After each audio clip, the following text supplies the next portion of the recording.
Hello, everybody, and welcome to another edition of Let's Talk ETC. I have Elizabeth Kukka with me from ETC Labs, and she's going to discuss all the great work going on there and about ETC startups, ETC business in general. So welcome, Elizabeth. Hi, Christian. Thanks for having me. So why don't we start by getting to know you a little better? How did you get involved with ETC Labs, and what was it that kind of made you interested in this whole space in general? Why don't we start there? Sure. I joined Ethereum Classic Labs in August, and I formerly was at Plug and Play Tech Center, which is down in Sunnyvale, and it's a global accelerator program. And it was there that I was managing an InsurTech and Enterprise 2.0 accelerator program and helped grow it from one office to around 7 globally. And during that time, I had been following blockchain and had been following blockchain before as well, particularly interested in Ethereum because of the open source aspect of it all. And while at Plug and Play, actually connected with ETC, with folks from the dev side and from Digital Finance Group, and found out more and eventually got recruited over. Okay. Now, so you have a lot of experience with incubators then in general. Yeah, exactly.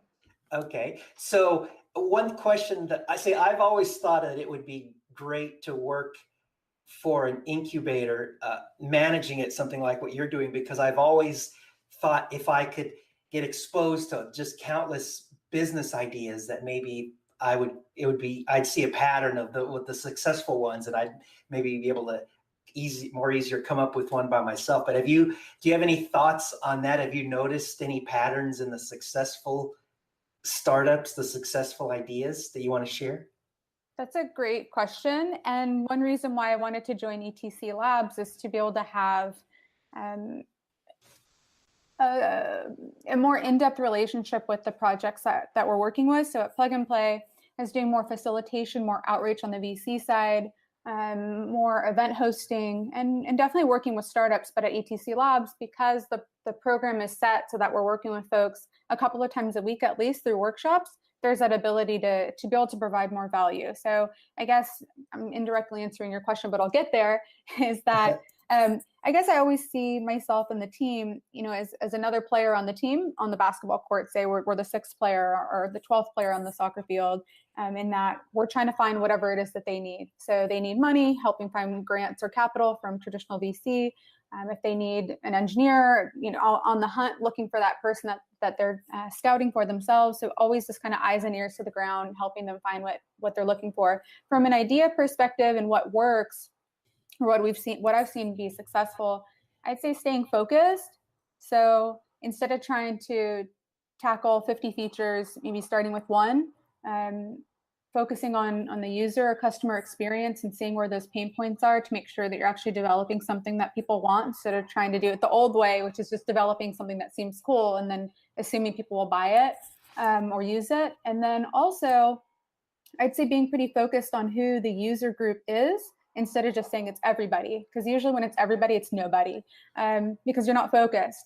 And the way that people see your product or see your project or hear how it's going to help them, it's going to be different for everybody. So for a 16-year-old versus a 28-year-old versus a 45-year-old, somebody who has pets who doesn't, someone who's in finance who isn't, they kind of need to hear it differently and see it differently. So if I understand you correctly, focus on the customer, and also don't try to do too much at once. Try to be a winner in a with a simple goal more than trying to do too much. Did I hear that correctly? Exactly. I think having the bigger vision and seeing the long-term path and where you want to go and getting folks excited, that's important, but also being really key to just say this is where we're starting and being realistic. Okay. And so, and then did you do a lot of stuff with business and incubators before your previous position, or was that kind of your trial by fire? Yeah. So the way that I found my way to Plug and Play, I had been doing a few things. I was I had gotten my MBA at a triple bottom line school. So it means they were focusing on people, planet, and profit, not just solely finances. And it was during that time that I worked on a number of design sprints and kind of learned the whole design sprint model. And some paid, some not.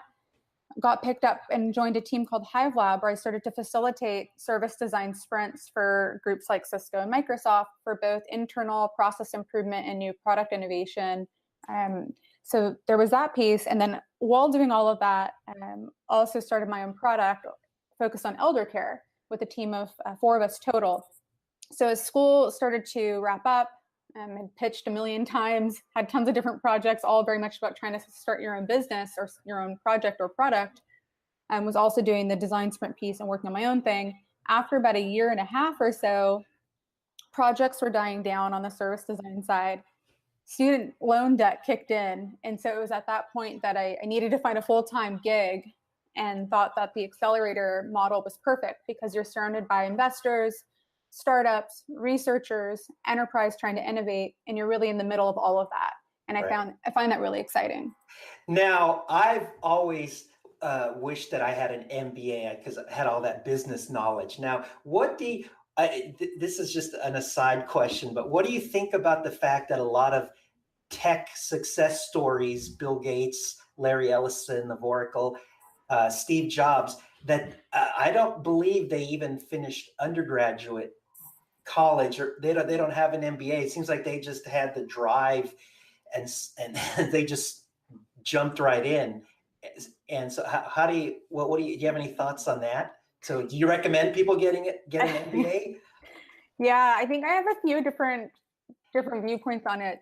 There was an HBR Harvard Business Review article that came out a few years ago, maybe 3 or 4 years ago, on who are the business leaders kind of globally right now, and do they have an MBA or do they have an engineering degree or engineering background? As you'd said, some folks are self-taught or dropped out of school. It was pretty close to a 50-50 mix of both MBAs and engineers. That was a few years ago. I don't know if that's changed. So that's one piece. The second part, when it comes to dropping out of school and kind of just going for it, following PayPal, what's his name?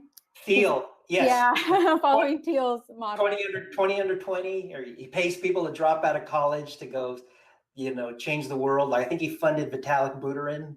Right. Yeah, there you go. So I think, I can't speak for everybody, of course, but it seems like we all have different risks we all have different risks, right? So one person's risk threshold is different than another's. So if you have financial stability behind you, taking a big risk and dropping out of school might not be very much. And for others, dropping out of school or taking on a huge amount of debt when you have other financial obligations and responsibilities, be it debt or your family or whatever it may be, I think it just creates different circumstances for different people. Okay. All right, good. And so why don't we shift now? Why don't you introduce this wonderful organization, ETC Labs? I know a lot of people are curious about that and don't know much about it. So why don't you share a little bit about what they're all about? Yeah, Ethereum Classic Labs. We are located at Powell and Market in San Francisco, just next to the cable car line. If you're in town, definitely drop us a note. We'd love to have guests come stop by for some coffee. And what we're all about, we kicked off a pilot around 2 months ago. And the idea was just to learn from different projects in the space on what they would want in a program. So the exchange was free desk space, as long as they're pursuing ETC in some regard. So it's either a smart contract or launching a token with us, or just exploring the tech behind it to get to know us better in exchange for some programmatic feedback. That's about to wrap up. And while that was happening, we were also looking at our first cohort. And so at this point, the number keeps changing, so I can't give you an exact, but we've probably looked at around 200 projects at this point, with 140 or so applications or plus, if you want to include folks who sent direct pitch decks, reached out on Facebook, LinkedIn, and everywhere else that you can imagine, saying, I have a project I'd love for you to look at. And so what we're looking at for the first cohort, I can't tell you everything yet because it hasn't been announced. Mm-hmm. And it will be announced probably in about a week. So that's exciting. Okay, great. For the first cohort, we'll definitely see more dApps. And Okay. that covers everything from the collectible kind of marketplace side to supply chain. Okay, A little great. bit on IoT. But in the coming cohorts, I think where we're looking to grow would be on infrastructure and tools for developers. Okay. So so it could focus on ETC dev tool. It doesn't have to be some other growing industry. It could focus on ETC infrastructure. Okay, that's good to know. Yeah, I think for all blockchains, what we're seeing is a lot of fantastic ideas that can't be made possible until some of that infrastructure is in place. And so so we'd like to put a little bit of more effort there and finding teams that are interested in developing some open source infrastructure tool sets or libraries. So forgive my ignorance, but I thought incubators were interested in what they call unicorns, right? $1 billion companies. Obviously somebody writing dev tools would be useful, but it wouldn't have the potential to be a unicorn, right? But that's okay. I think we would hope that maybe there's a red hat in that group. Okay. Yes. But yeah, we realize that for many of these teams, it'll be 4 to 5 years until we really see any kind of returns. One, and then two, we're happy to work with teams on finding a business model. Okay. Now I'll stick my neck out here. So I analyzed the list of startups, ETC startups in your pilot program, and I was trying to figure out how you guys think, because you know more about business than I do.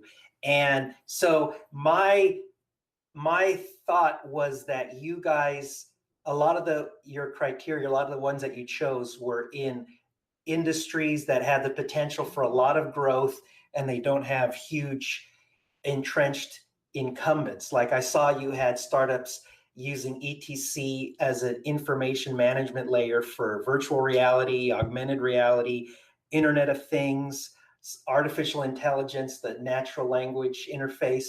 And so am I on the right track? You find a potential high growth area without somebody that's already dominated it, and then that'll help your chances of being successful?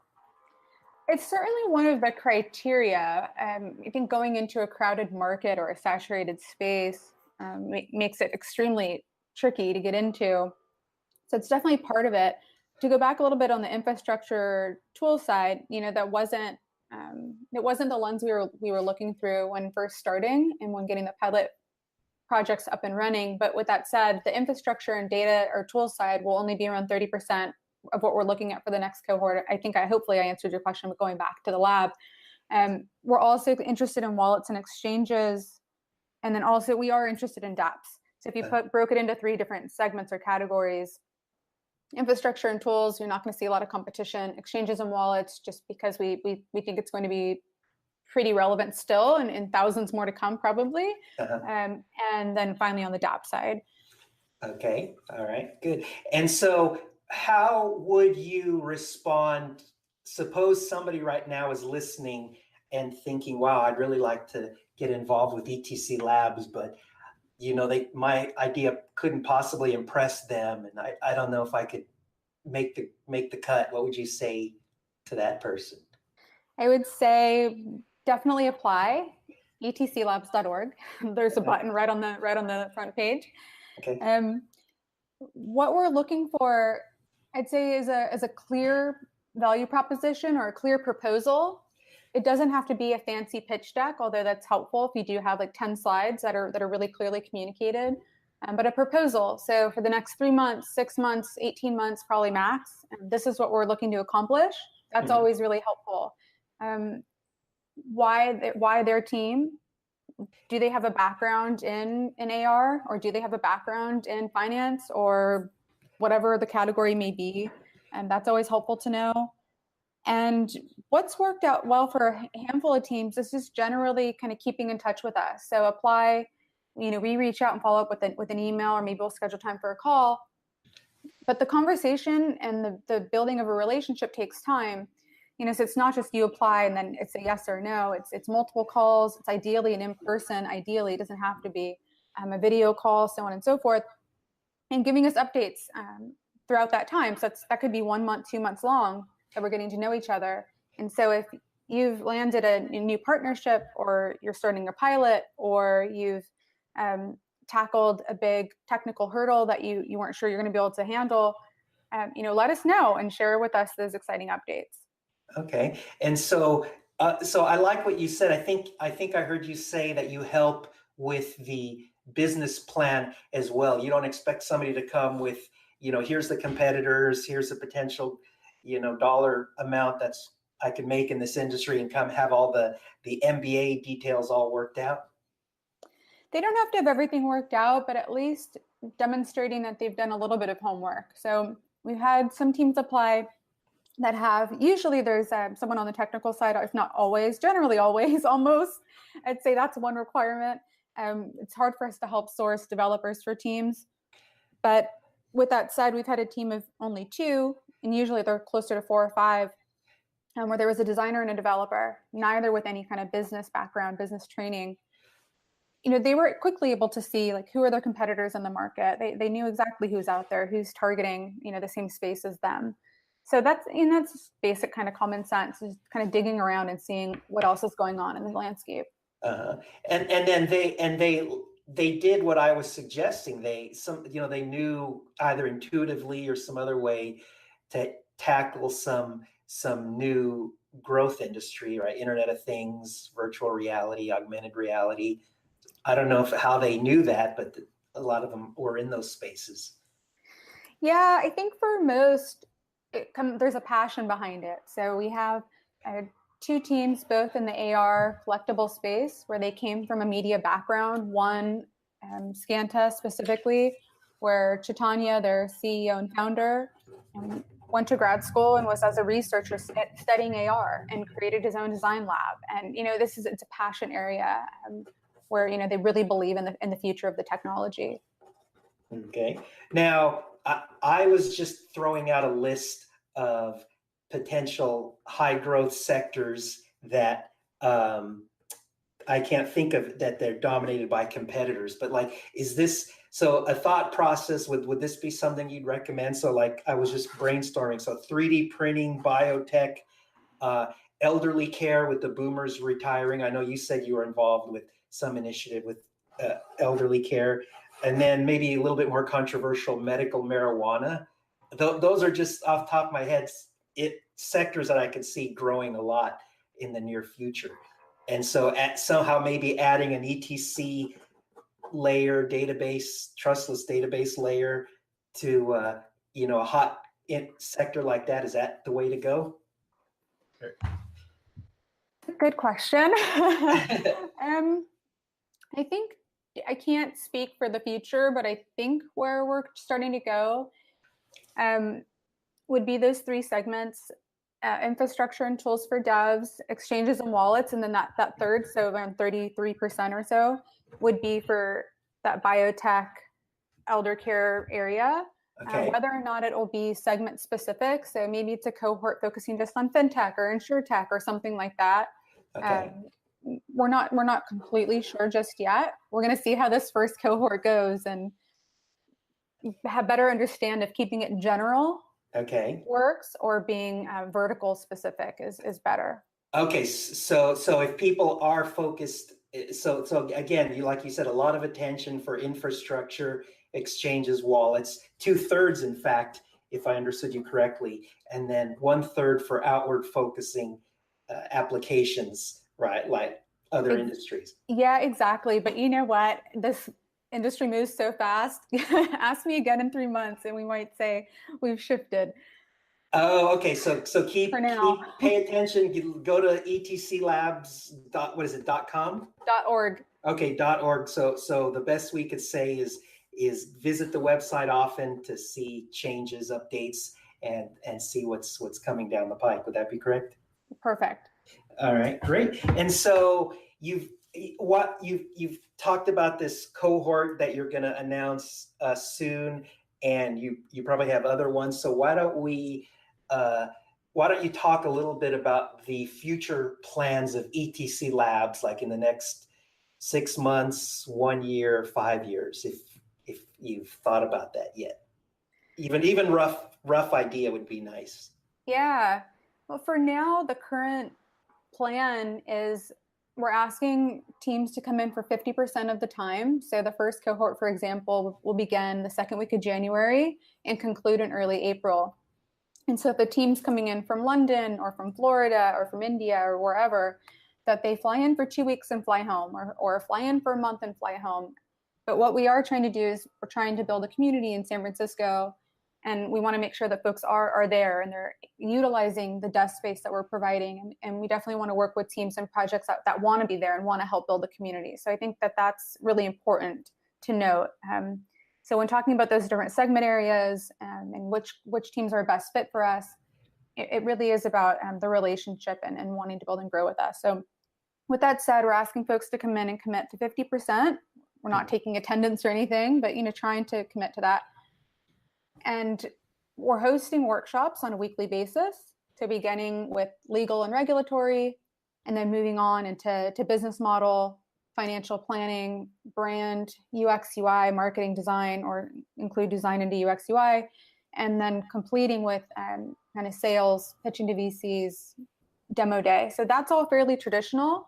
And we'll see how it goes for the first cohort and whether or not we repeat it in the second cohort, which will launch in August of 2019 and wrap up in November. And whether or not we want to do a big summit, or if we want to just do a closed demo day to investors only. So like this coming 2019 is really a big learning year for us. And we see down the road in 2020, probably taking additional projects into the program. So right now we're taking in around 12 per cohort. We might double that come 2020. That's a possibility. And we're also looking at ways to engage with universities and academic institutions when it comes to finding gaps and looking at research, both in blockchain and Ethereum Classic specifically. Yeah, well, we'll see. We'll see where we end up. Okay, so the sky's the limit, and so hopefully growing numbers of startups that you're assisting, right? And it'll just keep going off from there. Sounds like a plan. I think so. All right. So, okay. So that's a great introduction to you and to ETC Labs. Did I forget anything, or is there anything else that you want to tell our listeners? We're hosting a meetup on December 12th, focusing on hashing and mining. Okay. Going over the very basics from how to start your own rig to current mining protocols from different teams, not just ETC. So that's kind of cool. And then come January, February, March, we'll host a monthly meetup. Monthly meetup, okay. And that's going to be in San Francisco? It's in San Francisco. Yep, be on the lookout. Okay, very good. All right. So then, okay, thank you again, Elizabeth, for introducing yourself to the community and for all you do at ETC Labs, and best wishes to you. Christian, thank you so much for the time and opportunity. All right. Bye-bye. Bye-bye.